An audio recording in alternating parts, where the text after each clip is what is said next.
हरे कृष्णा। अब भगवद गीता के अध्याय संख्या 2 में श्लोक संख्या 23। नैनम छिन्दन्ते शस्त्राणि नैनम दहति पावकः न चैनम क्लेदयन्त्यापो न शोषयति मारुतः। अब यहाँ पर भगवान जीवात्मा के लिए 4 प्रकार के निषेध बतला रहे हैं। निषेध का मतलब है नहीं नहीं नहीं नहीं। 4 प्रकार से जीवात्मा के लिए बातें बता रहे हैं जो नहीं हैं। तो पहली बात क्या है? नहीं। नैनम छिन्दन्ते शस्त्राणि, कि इसको शस्त्र नहीं काटते। तो ये बात समझना है कि शरीर कट जाए लेकिन जीवात्मा नहीं कटता।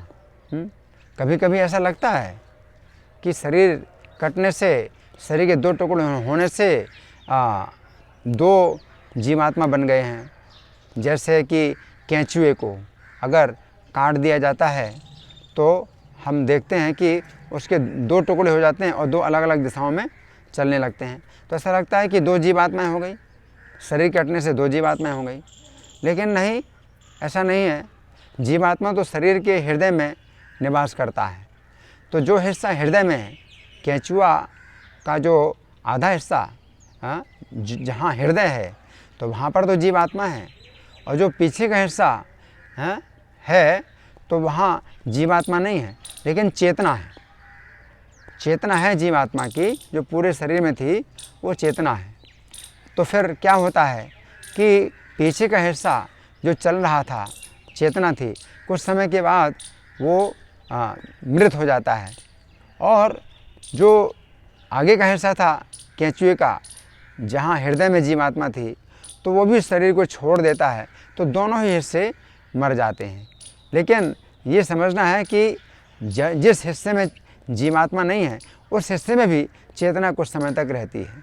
या जैसे छिपकली का भी अगर पूँछ काट दी जाती है तो वो पूँछ तड़पती रहती है और छिपकली चली जाती है। तो पूँछ कैसे तड़प रही? तो कोई सोचेगा कि यहाँ भी जीवात्मा के 2 टुकड़े हो गए, कि पूँछ में भी जीवात्मा है, वो तड़प रही है। लेकिन नहीं, ऐसा नहीं है। चेतना है, उसकी पूँछ में चेतना कुछ समय तक रहती है, जो कि पूँछ उसकी तड़पती है, लेकिन उसके बाद में चेतना समाप्त हो जाती है।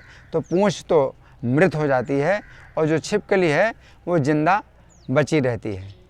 तो यहाँ पर जो भगवान कह रहे हैं कि नैनम छिन्दन्ति शस्त्राणि, कि शस्त्र जीवात्मा को नहीं काट सकते हैं, तो ये बात समझने के लिए बहुत महत्वपूर्ण है कि अर्जुन योद्धाओं के गर्दन काटेंगे, योद्धाओं के शरीरों को काटेंगे अपने बाणों के द्वारा।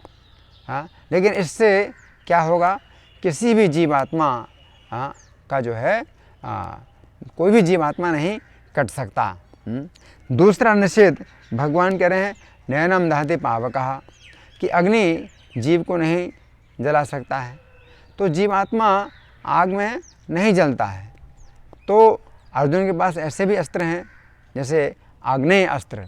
तो अग्नि का अस्त्र अगर छोड़ देंगे तो शत्रु की सेना में आग लग जाएगी, तो उसमें उनके शरीर जलेंगे, लेकिन जीव नहीं जलेगा।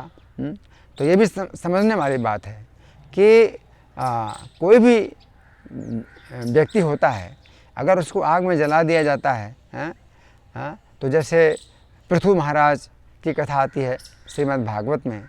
तो जब पृथु महाराज ने शरीर छोड़ दिया तो उनकी पत्नी महारानी अर्ची ने अपने पति के शरीर को चिता में रखा और स्वयं बैठ गई और चिता में आग लगा ली। तो इस प्रकार से अर्ची महारानी ने अपने पति के साथ अपना भी शरीर छोड़ दिया और फिर वैकुंठ में चली गई। तो वो वर्णन आता है कि देवताओं ने देखा कि ये जो देवी है अपने पति के साथ वैकुंठ में जा रही है, कितना सौभाग्य इस स्त्री का कि अपने पति के साथ वैकुंठ में जा रही है ना। तो और भी नरक में यातनाएं होती हैं, जिनमें कि व्यक्ति को यातना शरीर प्राप्त होता है और उसको जलाया जाता है। कुंभीपाक नरक में खौलते हुए तेल में उसको जलाया जाता है और हजारों सालों तक खौलते हुए तेल में वो जीव को जो है रखा जाता है। तो वो जीव कष्ट का अनुभव करता है, लेकिन जीव नष्ट नहीं होता है। बल्कि उसका यातना शरीर ऐसा होता है कि वो भी नष्ट नहीं होता, लेकिन कष्ट का अनुभव करता है। तो अग्नि के द्वारा ये जीव नहीं जलाया जा सकता। फिर तीसरी बात भगवान कह रहे हैं, न चैनम क्लेदयन्ति आपो, कि जो जल है इसमें ये जीव गलता नहीं है। तो जल में जीव नहीं गलता है। तो हम देखते भी हैं कि जल में कितने जीव जंतु हैं, जल के जंतु कितने हैं। जलजा नवलक्षाणी, जल के जंतु 9 लाख प्रकार के हैं। और जल के अंदर भी वो जो है उनके शरीर भी नहीं गलते हैं, वो भी जो है जल में उत्पन्न होते हैं उनके शरीर, और बड़े होते हैं और बड़ी सुरक्षित तरीके से वो जीवित रहते हैं पानी के अंदर।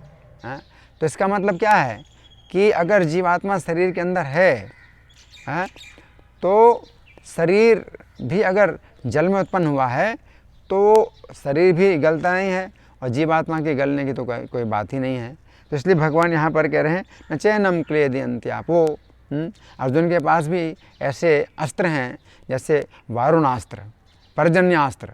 तो उससे क्या होता है कि वर्षा कर दें तो वर्षा में जो है पूरी सेना को डुबा देंगे, लेकिन इस तरह से शरीर उनके पानी में डूब जाएंगे या पानी में नष्ट हो जाएंगे, लेकिन जो जीव है वो नष्ट नहीं होता है। अब चौथा निषेध भगवान कह रहे हैं, न शोषयति मारुतः, जो हवा है इसको सुखा नहीं सकती।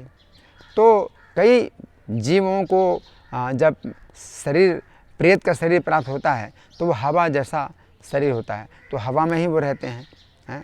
तो उस हवा में जो है उनका जो शरीर होता है तो वे हवा में खड़े नहीं हो पाते हैं, उनको ऐसे स्थान में रहना पड़ता है जहाँ हवा ना चले।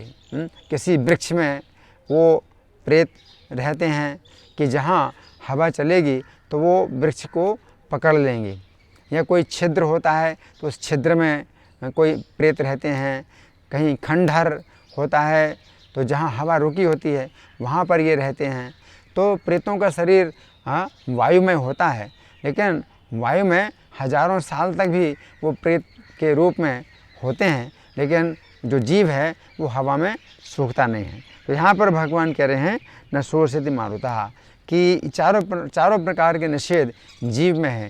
शरीर हवा में सूखता है, शरीर पानी में गलता है, शरीर अग्नि में जलता है, और शरीर शस्त्रों से कटता है, लेकिन जीव में कुछ भी परिवर्तन या किसी प्रकार की क्षति नहीं होती है। हरे कृष्णा।